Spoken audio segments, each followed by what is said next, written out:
So this peace plan of the century that's about to be unleashed upon the world like a Pandora's box was opened upon the world in Greek mythology. Um, it's looking worse than I ever thought it would, quite frankly. And I'm going to get right to it here. So I see, let me move this. I see that Donald Trump is being led around by evangelical Christians, as I pointed out before. And I have also pointed out many times the evangelical Christians are followers of post-Nicene Catholicism. They're Catholics. They'll say they're not, but that's what they are. All right, so we'll read this article here, a part of it. A peace plan provides no airspace or military for Palestinians. That's not what I'm getting at here. We'll read down here and you'll see exactly what I'm getting at. For the evangelical Christians, Mike Evans said the plan is everything we were hoping for. Everything. So he's speaking for evangelical Christians when he's saying that this plan is everything they were hoping for.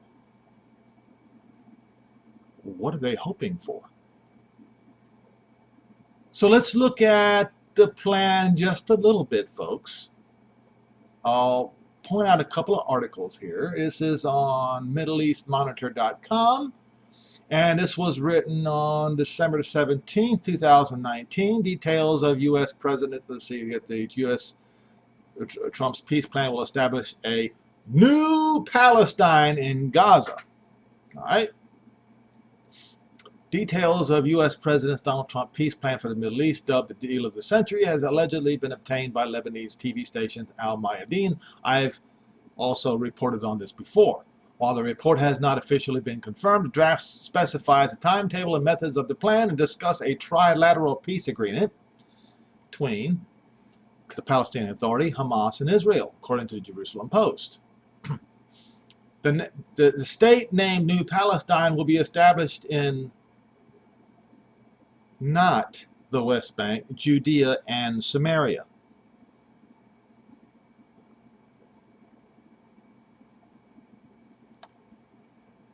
And the Gaza Strip, except for the territories already occupied by Israel. As I pointed out yesterday, in my video yesterday, what the American government has been doing over the past, since 1967, is acting like Pharaoh, trying to negotiate with Israel untenable, undoable negotiations, trying to make Israel give up something that cannot be given up.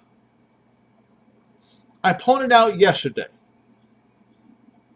the Balfour Declaration map, how Judea and Samaria were within the borders of Israel, and so was Jerusalem.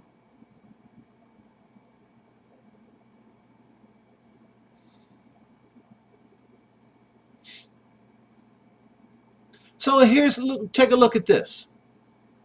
As I pointed out, double talk. You know, an old Indian chief, it's an Iroquois Indian chief, said to a French general, "White man speak with forked tongue."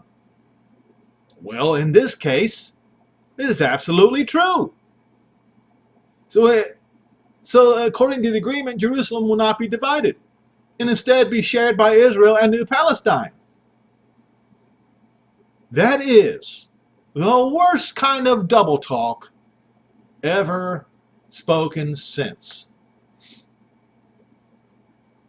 Satan spoke to Eve.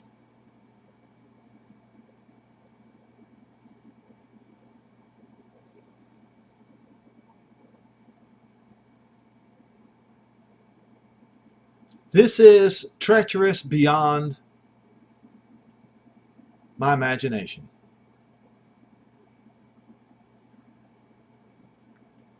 All right. So we're establishing some facts here. So this evangelical Christian is saying that the plan is everything we were hoping for. Everything. What were they hoping for? Let's find out. On Newsweek. Newsweek interviewed an evangelical preacher. So this article is Trump will start the end of the world, claim evangelicals who support him. Now I know people will say, oh, Henry, Newsweek is not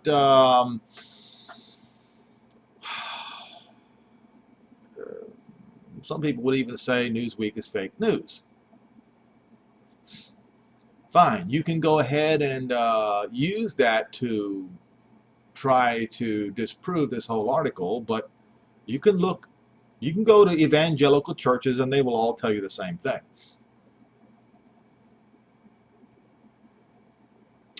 Let's start. Okay, on December the 6th, Trump officially recognized Jerusalem as the capital of Israel, a controversial move that was lambasted by U.S. allies around the world. The eastern part of Jerusalem has long been envisioned as the future capital of a Palestinian state, and when a two-state solution is reached between Israel and the Palestinians. By recognizing Israel as the capital of Israel, many critics say Trump killed any chance of a negotiated peace deal in the Middle East. Well, as we can see with this new Palestine business, this is ultimately what's in the peace plan, that the Palestinians and of New Palestine and the Israelis would share Jerusalem. But evangelical Christians threw their full weight behind the decision. Currently, over half of American evangelicals support Trump's presidency, and the announcement about Jerusalem plays a big role in that. Most evangelicals subscribe to a belief in pre-millennialism. What is pre-millennialism? The belief that the second coming of, as they say, Christ will begin a 1,000-year period when, as they say, Christ will rule over a peaceful and prosperous earth. Neil J. Young, a religion historian, told Newsweek. Young holds a PhD in history from Columbia University, frequently writes on evangelical culture and politics. Israel is a key part of this story too, as Christians believe that events there are fundamental to bringing about the end times. Oh, so what they're looking for is the bringing about the end times? Have they not even thought that we might already be there in the end times?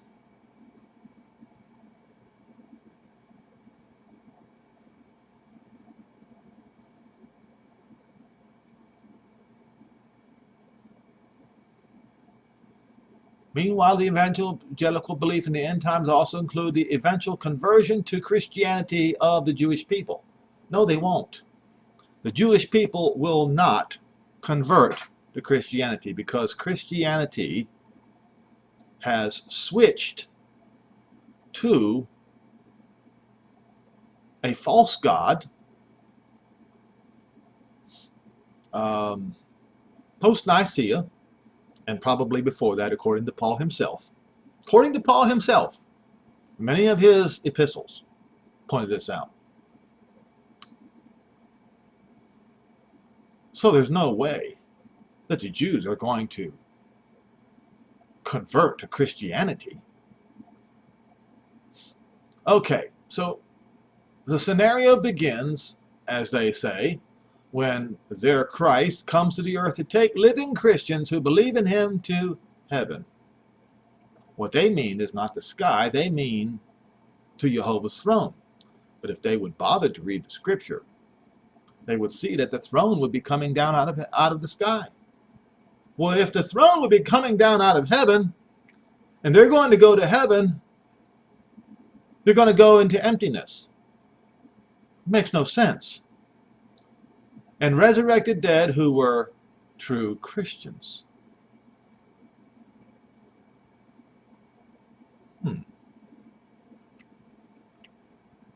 I guess that means Abraham won't be resurrected. I guess that means Isaac won't be resurrected. I guess that means Jacob won't be. I guess that means Moses and Aaron won't be. I guess that. What in the world are these people? The prophets? They're going to leave out the prophets too?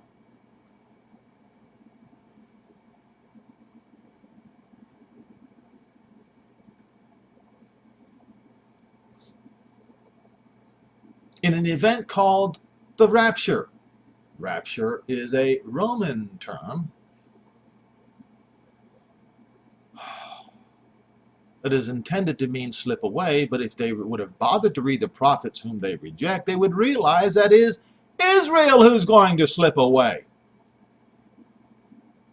Afterward, it is believed that the Antichrist will reign on the earth during a 7-year tribulation. In this, they deliberately brainwash the people using the error of Cyril of Jerusalem, the Catholic, who denied the fact that the words of Paul that was written in, hold on, let me see, make sure I get this straight. Oh, he was denying the words of Daniel in Daniel 9 and verse 27. He denied that was concerning Titus and Vespasian, when they sacked Jerusalem exactly as written in Daniel 9 and verse 27.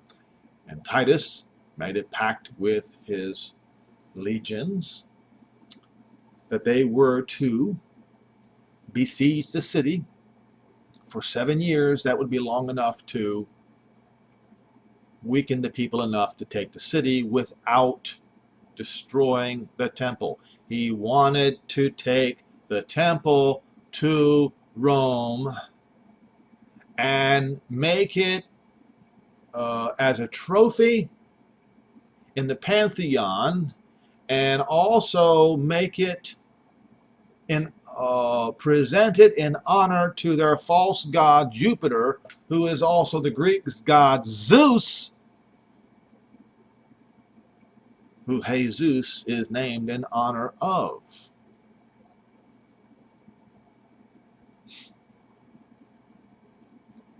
In this period that he claims many Jews will recognize, as he says, the Antichrist is a false god and will turn to Jesus. As I pointed out over and over and over again, when you look at Daniel 9, we'll go there.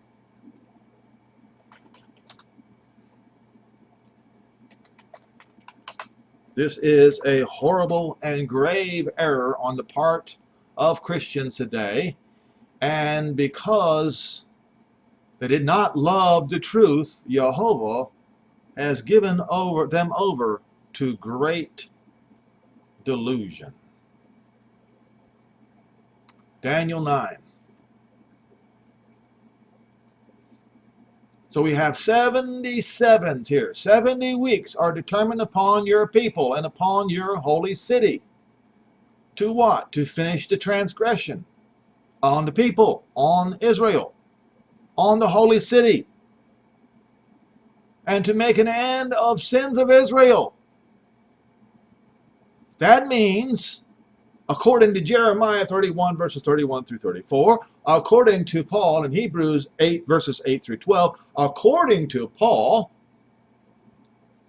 in Romans 11, verses 25 through 27, the covenant, the new covenant, to take away Israel's sins. Once the 77s are done, Israel's sins are wiped out, or are to be wiped out, and to make reconciliation for iniquity, and to bring in everlasting righteousness, and to seal up the vision of the prophets. When is sealing up the vision of the prophets going to happen? When the last trumpet sounds.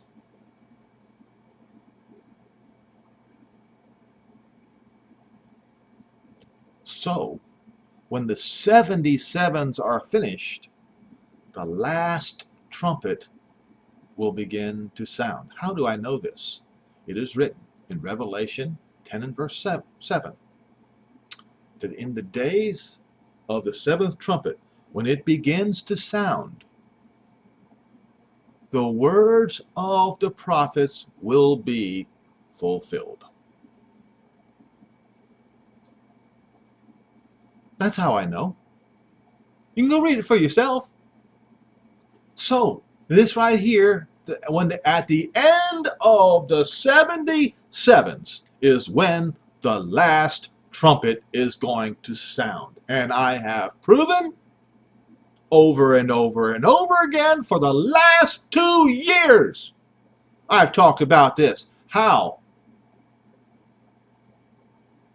the evangelicals are following the Catholics, are following all the Catholic Church, as they say, fathers, which they are not, down the wrong path, down the path of lies and delusion. So, 70 weeks, and to anoint the holy, that would be the holy place and the holy people. Know therefore and understand. Now, so when Gabriel says understand, and you refuse to understand, it is because of delusion. This was intended to be understood, folks. This was intended to be understood. And if you don't understand it, it's because of delusion. That from the going forth of the commandment to restore and build Jerusalem. When did that happen? When did that ever happen? Somebody please tell me when that happened. Did Nehemiah make the call to rebuild Jerusalem? No, he did not. I challenge anyone. Prove me wrong. It only happened once. Between today and Gabriel's message, it only happened once. Does anybody know when it happened? I do. In fact, many Jews do, but the Christians do not. I'm going to show you. I'm going to show you when it happened. I'm going to give you an exact day.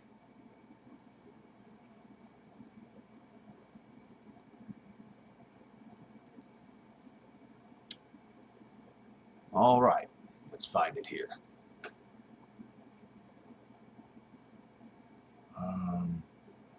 Liberation of the Temple, Jewish Virtual Library. What day? You see that day right there? June 7, 1967. That's the day.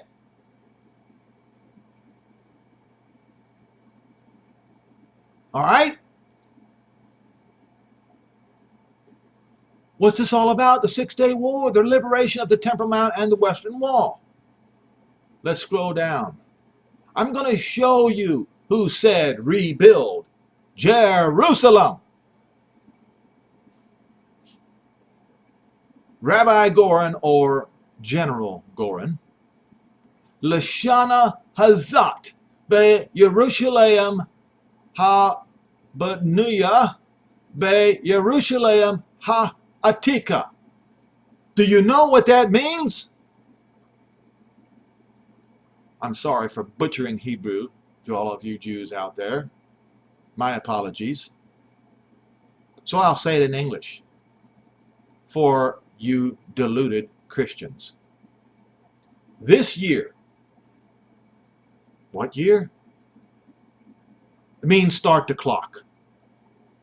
Start the clock, folks. This year, 1967, in a rebuilt Jerusalem, in the Jerusalem of old. What it essentially means in Hebrew, is this. If you translate it correctly to English, as in the Jerusalem of old, rebuild. That's what it means. This year, like the Jerusalem of old, rebuild. That's what it means. This was the call to rebuild Jerusalem.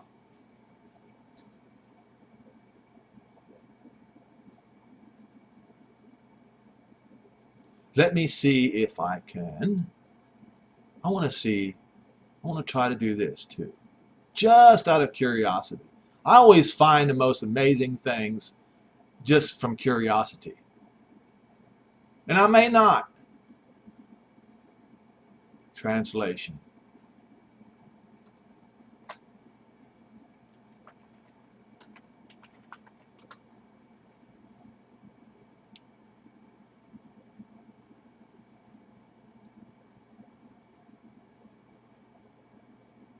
I don't want to get too far away if I can't find, but you can see it's all over the place. See, the Jews know about this. The Jews know about the call to rebuild Jerusalem. You see?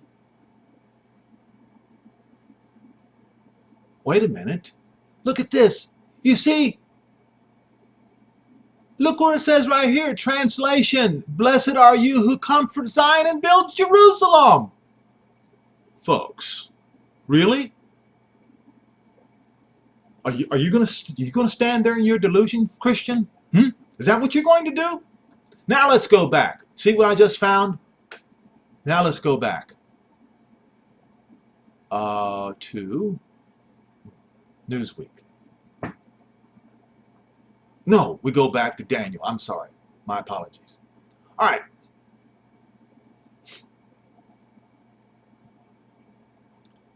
That by itself is enough. You see, it says right here, from the going forth of the commandment to restore and to build Jerusalem unto Messiah the suffering servant. Right? Absolutely not. Messiah the Prince.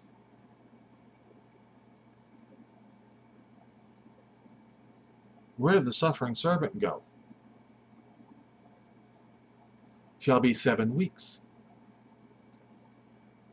So you take that, and this is one equation. From the going forth of the commandment to restore and to build. Let's look up the word build.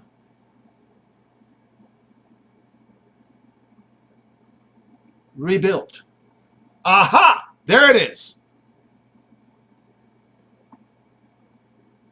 Checkmate. Today in Jerusalem, rebuilt as in the days of old. So you're supposed to count 7 weeks unto Messiah the Prince, the leader, the coming king. Where did the suffering servant go? What happened to that? I thought that was supposed to be first. Well, it was. You just didn't read it right. Now, then it says, 60 weeks, the street and the wall, the street shall be built and the wall. It doesn't say Jerusalem built. It just says the street and the wall. Who did that? Who ordered it? And it says, even in troublous times, and after 62 weeks, from the point in time where the street and the wall was built. The street and the wall was built 434 BCE. Nehemiah did that. You can go look in Google and you can find it out for yourself. Nehemiah built the street and the wall, but he did not rebuild the city. And he never made a call to rebuild Jerusalem. Just the street and the wall, because Jerusalem was still there. It was the street and the wall that had Nehemiah so upset. If you bother to read the book of Nehemiah, if you bother, But, oh, that's right, you evangelicals say that the words of the prophets don't matter anymore. I forgot. When it clearly says in Revelation 10 and verse 7 that in the days when the seventh trumpet begins to sound, that the words of the prophets will be finished, finalized, will be fulfilled. Shall be built, the street and the wall shall be built again, even in troublous times. And after 80 weeks, this is the 80 week portion, from 34 BCE unto 0 was when Messiah was cut off. Folks,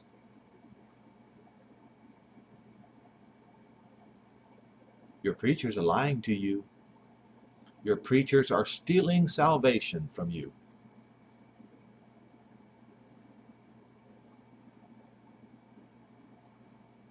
But not for himself. Oh, it says not for himself. Wait a minute. It doesn't say, but not for himself, does it? So not long after Messiah is cut off, the people of the prince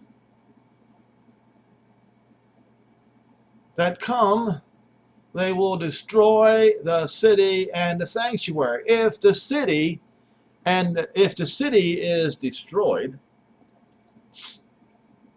after 62 sevens, then the 7 sevens come later. Why? Because of the call to rebuild the city. You can't rebuild the city unless it's destroyed first. So the 7 sevens come last. This is elementary, folks. A 6-year-old could understand this. What has happened to Christianity that has dumbed them down to the point where somebody who's mentally retarded has more understanding than Christians today? How did this happen?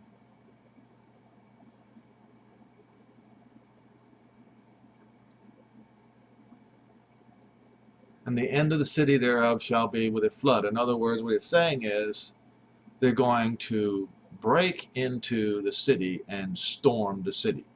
And they did. And unto the end of the desolations, desolations are determined. Desolations and judgment is what it should mean. So that was Judgment Day upon Jerusalem.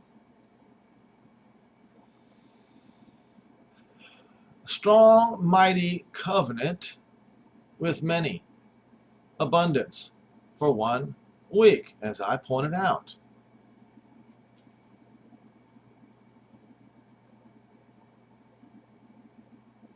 Titus pleaded with his men not to break into the city.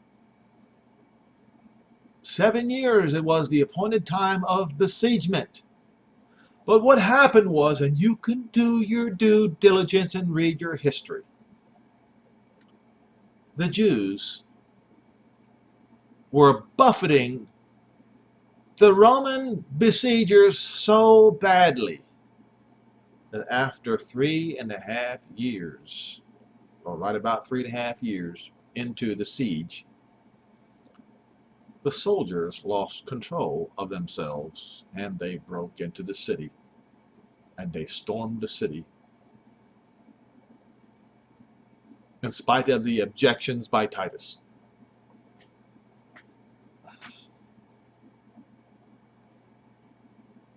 And to the dismay of Titus, who wanted the temple to be taken to Jerusalem as a trophy and as a monument to Jupiter or Zeus,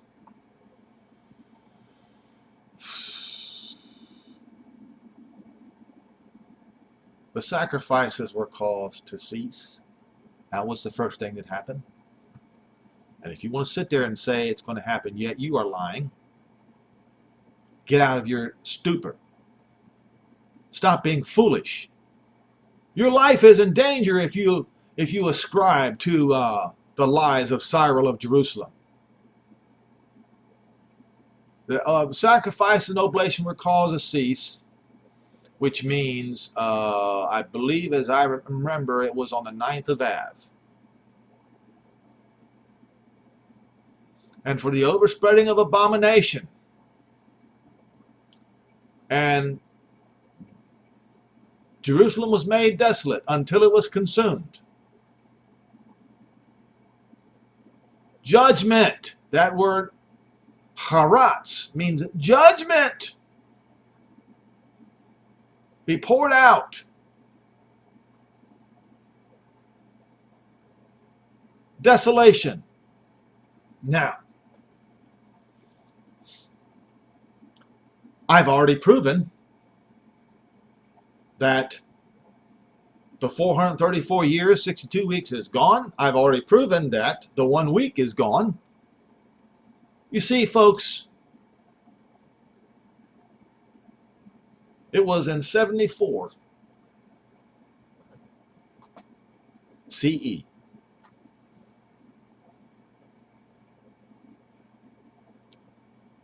When it was finished. 67, or trying to remember now. Yeah, 67 to 74. 7 years. But the 7 weeks unto Messiah the Prince. Have you started counting from 1967? Huh? You should. But, well, wait a minute. That was 2016. It's over. That's what I've been trying to tell you. It's over. And now you want to bring in the Antichrist, as you say? How brainwashed and deluded. I don't even think that the folks at Jonestown were as brainwashed.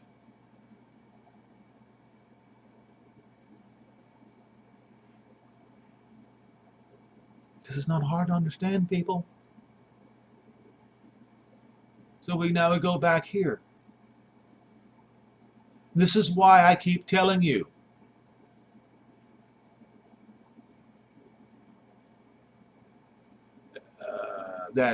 See, look here.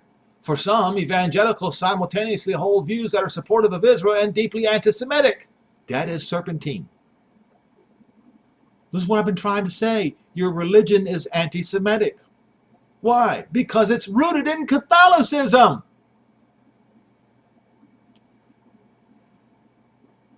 Evangelicals view themselves as sympathetic to Israel, but their underlying belief is motivated by a desire to see the Jewish people turn to Jesus, Jesus.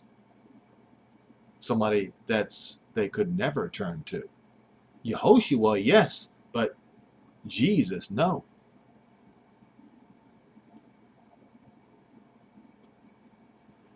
Blake Chastain, a former evangelical who hosts a podcast on evangelicalism, told Newsweek Chastain, who grew up in an evangelical family, dedicates his time to explaining what he calls a subculture of evangelicalism. He said, the evangelicals believe that the Jews will eventually... He said the evangelical belief that Jews will eventually accept Jesus is problematic. Oh, it's worse than problematic. It's a delusion. It's a falsehood. They will never, ever accept Jesus. Why? Because they will never accept Zeus. You see, Jesus is the sun god, or Baal, of the Druids. The Jews know full well the reason why the ancient Israelites were thrown out of the land is because of worshiping Baal. That's the reason. That's why they will never do it. They will never do it.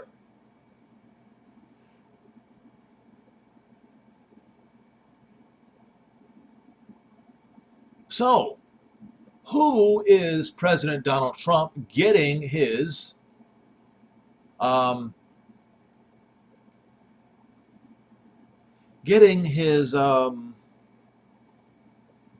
do I say this? Counseling from? Well, people like Mike Evans, people like Franklin Graham, people like, what is his name? Jerry Falwell Jr. Now, let me show you something. Jerry Falwell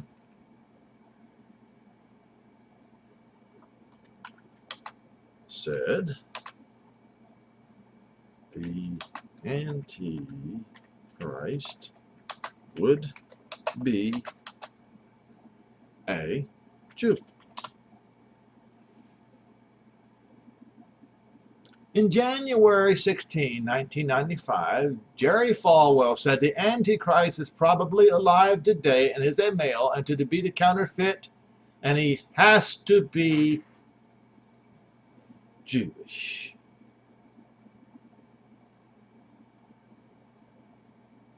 Based upon what? You see where this is going, don't you? This is the reason why I have told in my YouTube videos over and over and over again that the Christians today are claiming that their Antichrist, or they're claiming that Israel's real Messiah is the Antichrist, as they say.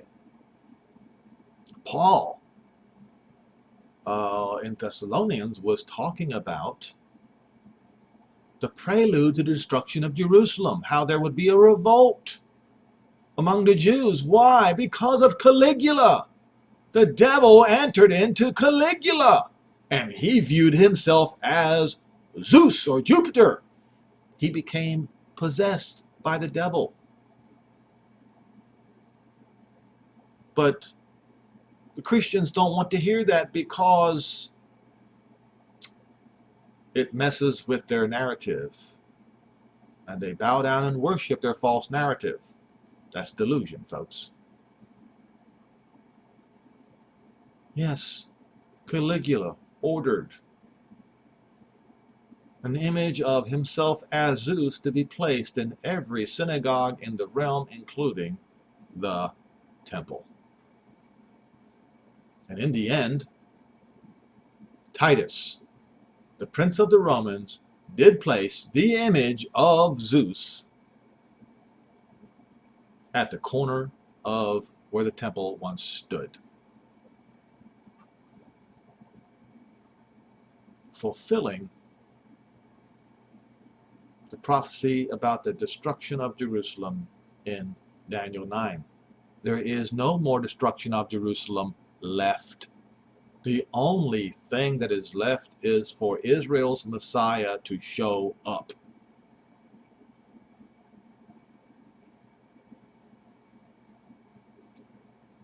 And your narrative has got you convinced that Israel's coming Messiah is your Antichrist. Now, let's look at this. Trump plan would see Palestinian state on up to 70% of Judea and Samaria. This was written yesterday. Latest unsourced Israeli media reports say plan includes freeze on settlement growth and tunnel connecting Gaza to the Judea and Samaria, some 30% of which would be annexed by Israel, which would mean 70% would be given to Israel's enemies. The Trump administration's peace plan would curb Israeli settlement growth, initially hands Israelis and Palestinians about 1/3 of Judea and Samaria each, recognize a Palestinian state in the Palestinian-held territories, and set in place a 4-year preparation period. This is another scheme by Pharaoh to stop Moses from bringing the people into the promised land.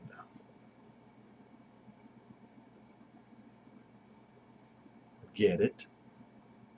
Or in this case, to stop Yehoshua from bringing the people of Israel into the promised land.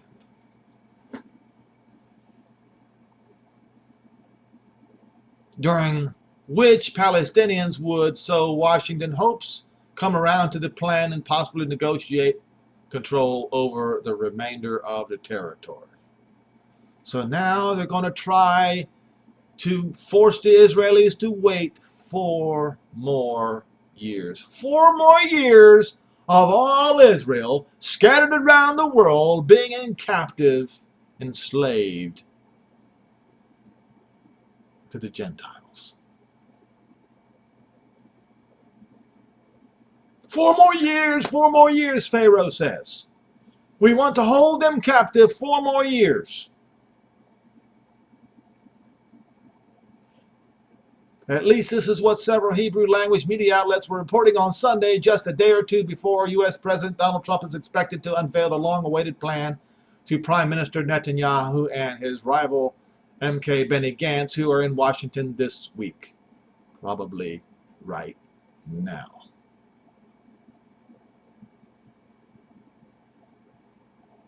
Folks, this is not what some people thought it was, a trick to trick the Palestinians. No. This is a trick to trick the Israelis. But you see, the problem is this is going to turn into a snare to trap the Gentiles. I want to go to Ezekiel 36.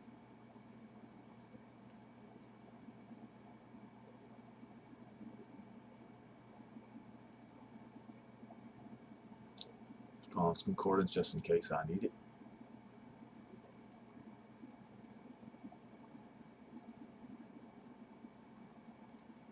Now, son of man, prophesy unto the mountains of Israel, and say, you mountains of Israel, listen to the word of Jehovah. Thus says Jehovah, because the enemy has said against you, aha! The ancient high places are our possession.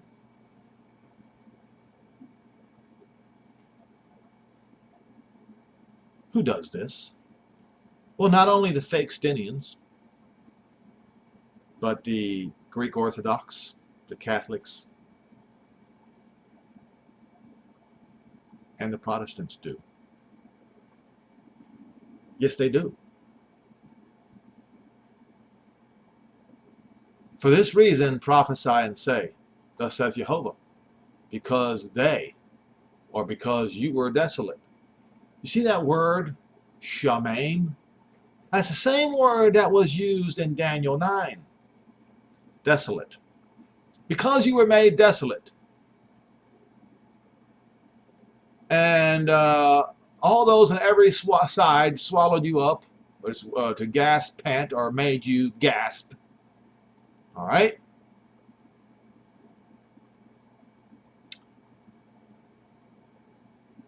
And you were a possession unto the rest of the Goy. So he's speaking to the land here. And climb in the lips of the tongue of the defamers.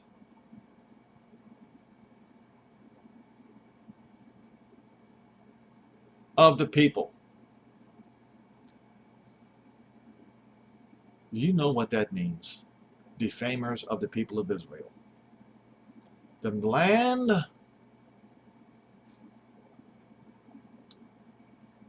land was made desolate, and from every side, north, south, east, and west, became a possession unto the rest of the heathen. And the land was taken up into the lips of talkers, defamers of the people of Israel.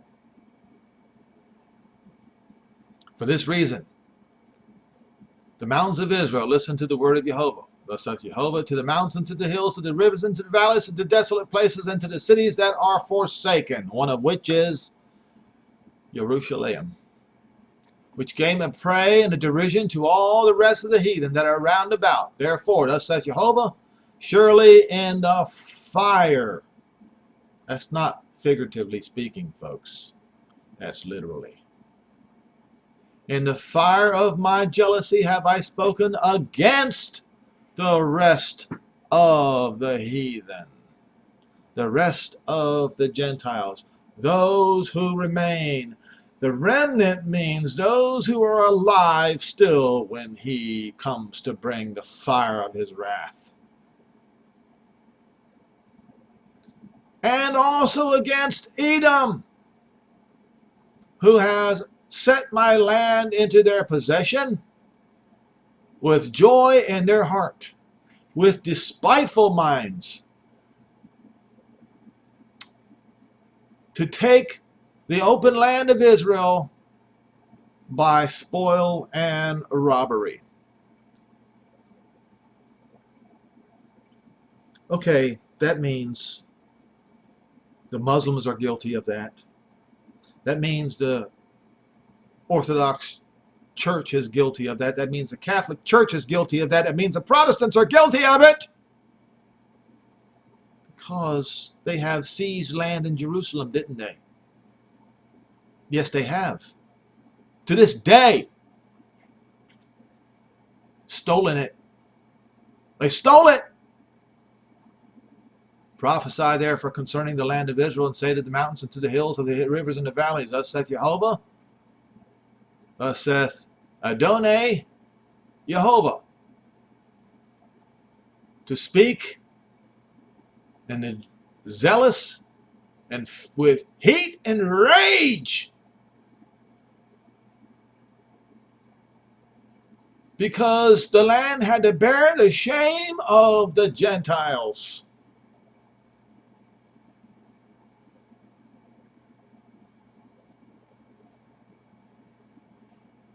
For this reason, says Jehovah, I'm lifting up my hand, and surely the Goy that are about you, they are going to bear their own shame. But you mountains of Israel, you shall shoot forth your branches. What branches? The 12 branches of Israel.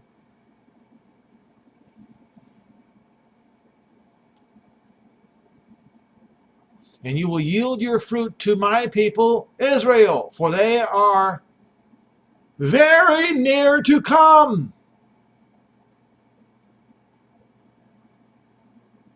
I say, folks, I say, this Ezekiel 36 applies to right now. For behold, or not for behold, but to turn. All right, let's look up this word, to turn, to approach, to return. Okay, to turn back, to return. So,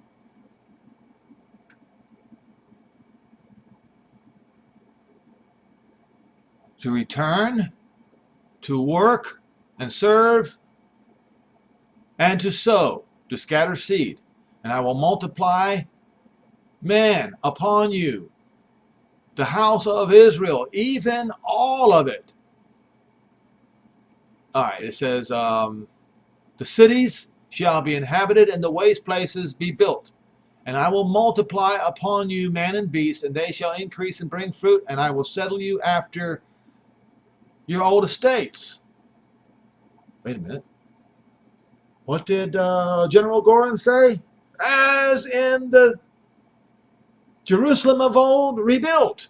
So, just like your old estates. And will do better unto you.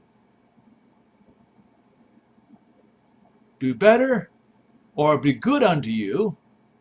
Beginning time, early time. I will do it early. And you shall know Jehovah.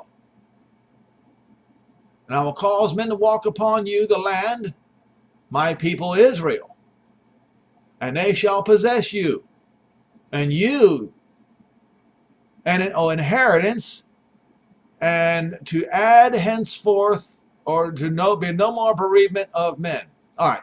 Thus saith Jehovah Elohim, because they say unto you to eat, that this is a land that eats men, and have bereaved your people, have bereaved nations. Therefore, you shall devour men to bereave nations anymore, or utterance, saith Jehovah. Neither will I cause men to hear you in the shame of the heathen anymore, the Gentiles anymore. And you shall not bear the reproach of the people anymore, neither shall you cause your nations to fall anymore, saith Jehovah. Moreover, the word of Jehovah came unto me, saying, Son of man, when the house of Israel dwelt in their own land, they defiled it by their own way and their own doings. Their way was before me as uncleanness of a removed woman. Wherefore I poured my fury upon them for the blood that they have shed upon the land. They committed murder in the land. Well, what are the heathen doing in the land? They are committing murder in the land. So he's going to have to throw them out, just like he had to throw the ancient Israelites out. But Donald Trump and the evangelicals and the Christians are trying to stop this. They're trying to stop Jehovah's hand. They're trying to say, no, no, no, no, no. We want the Palestinians to have Judea and Samaria. 70%? Is that how much it is, Donald Trump? 70%? And their idols wherewith they polluted it, and I scattered them among the heathen, among the Goy, and they were dispersed through the countries according to their way and according to their doings I judged them. And when they entered unto the Goy, wherever they went, they profaned my holy name when they said to them, the people of Jehovah are gone forth out of his land. But I had pity on my holy name, which the house of Israel had profaned among the heathen where they went. Therefore, for this, say unto the house of Israel, say Jehovah Elohim, or Adonai Jehovah, I do not this for your sake, O house of Israel. Or does it say that? I accomplish, I make, hold on, I make this a house of Israel sacred, holy, namesake, which you have pierced or profaned among the heathen, where you went. And I will sanctify my great name, which was profaned or pierced among the heathen, which you have profaned in the midst of them. And the Goy shall know Jehovah, saith Jehovah, when consecrated Kadash in the eye. Okay. When the consecration is going to be right in front of their eyes. There'll be the consecration, making holy of Israel, right before their eyes. And here's how he's going to do it. To take you from among the Gentiles and gather you out of all of their countries and will bring you back into their land. This is how they're going to know Jehovah. They're trying to stop it. They're trying to block throwing out of Israel's enemies and block the bringing in of all Israel around the world. This is what they're doing right now. This is what the so-called peace plan is all about. Then I will sprinkle clean water upon you, and you will be clean from all your filthiness, and from your idols will I cleanse you, and a new heart will I give unto you, and a new spirit will I put in you, and I will take away the stony heart out of your flesh, and I will give you a heart of flesh, and I will put my Holy Spirit within you, and cause you to walk in my statutes, and you shall keep my judgments and do them. And you shall dwell in the land that I gave to your fathers, and you shall be my people, and I will be your Elohim. and I will save you from all your uncleanness. Now I'll call for the corn and will increase it, and lay no famine upon you. And I will multiply the fruit of the tree and the increase of the field, that you should receive no more reproach of famine among the heathen, among the Goy. Then you shall remember your own evil ways. Then, see, he's going to save them first, and then they're going to be repentant. This is the opposite. This is polar opposite of Christian belief. They say that Israel must come to, as they say, Jesus, but Jehovah says he's going to save all Israel, bring them into that land, and then they're going to believe, and then they're going to remember their own evil ways and their doings that were not good, and they will be grieved. They will loathe themselves because of the iniquity and for the abominations. He's going to accomplish this, says Jehovah. Be it known to you. Be ashamed and confounded for your own ways, O house of Israel. Yes, folks. Christianity is wrong. I reject Christianity. They are full of deceit and lies. They do not follow the scripture. They do not follow the words of Paul. They are diametrically opposed to the truth. And anyone who follows their teachers, their preachers, will do everything that they possibly can to thwart. They follow those preachers, and they will do what they can to thwart. So now they want to have 4-year reprieve on annexing lands. You see? Anything they can to block the door to the kingdom in Jerusalem. Anything. Well, nothing is going to stop Jehovah. He has sworn by himself that he is going to do this. And it's going to happen when they shall say peace and safety. I have proven to you yet again that the 77s of Daniel 9 are finished. They are over. They were over in the Roman year of 2016. Over. The only thing left is the trap of peace and safety. So, beware. Get ready. This could be it. Is it it? I don't know. I'm not saying that it is it. I'm just saying. They're saying peace and safety, folks. And this right here, what we're seeing today, is what the evangelicals wanted it to happen so that they could bring in the end of the world, as they say, or as they say, the Antichrist. I don't know how a people can be more deluded.